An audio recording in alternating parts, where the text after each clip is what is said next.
There's no proactiveness. There's nothing out there to say, can we do anything else?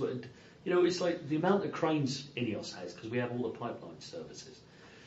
So we're always doing digs. Everybody remembers last year when the pipeline was shut down because there was seepage coming out of the pipe, which was managed in this office, etc. But all of these digs have all got cranes, they've all got people, got manpower. Been no conversation. Terry's knocked on the door and said, Tony, who does all this manpower? Told him who it is. So they're going, he goes and has conversations with, it's the people who are proactive, do due diligence, understand what you do and build them relations. That's what it was all about.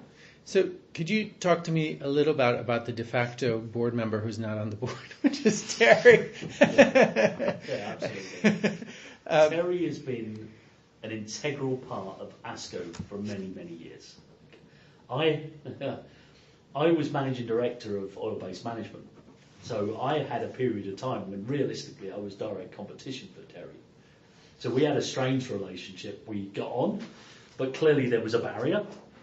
So when I took over oil-based management from Glenn was fired from ASCO, and I took over the management of oil, but I brought it up to here, and really no clients, they had nothing, everything was dead, everybody was disappeared. We just had a lady in the office who was doing the accounts, or no accounts because no one was billing anything. So brought it up here and went out there, and ultimately to go out there specifically around building the supply chain piece. Lots of people needed that, lots of recruitment companies out there. But naturally, ASCO wanted to try and use it as a recruitment business to support its own internal business units, where they used to use Terry for doing that. But there was a part I wasn't willing to do, which was quayside services. Pulling people out of pubs to go and load a boat was not something that I wanted oil-based management to do.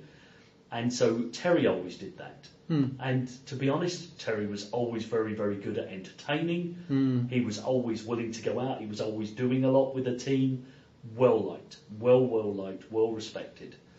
When I was leaving, he was going on and taking on the unions, if you like, for ASCO to get all of them services back under. And done lots of things, provided a lot of people. He made money out of it. It was a good contract for him.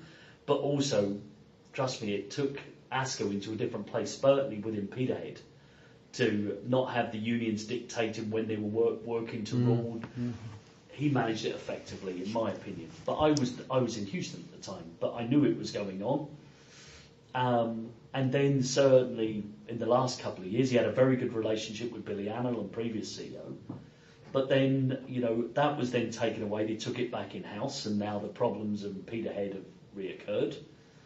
And then I think the Repsol piece was the final nail in the coffin, where, he'd supported them really well. A lot of people worked for Terry in that organisation within the Repsol business.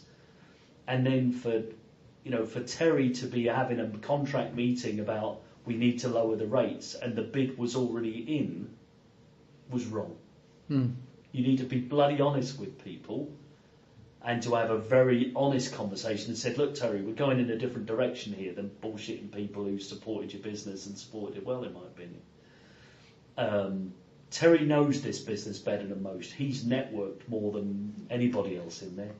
Respect Terry for what he has and what he's built. And sometimes, you question a little bit about ethics and things like that with Terry. But he's always played with a straight bat as far as I'm concerned. And I think the way they disrespected Terry will do more damage to ASCO than what people believe is you've lost a little bit, the way you went around it. You've not just lost Repsol, you've lost a lot of reputation within that space about how you've treated a major contractor. And I know that put a difficult piece with Roger, and Roger was the ones and was a part of that.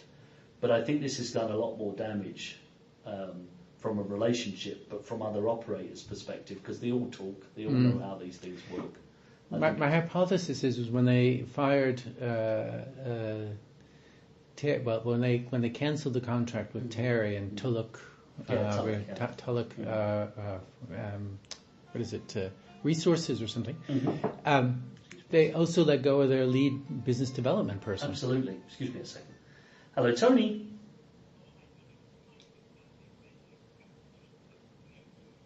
Oh, hi there. How you doing? Yeah, not too bad.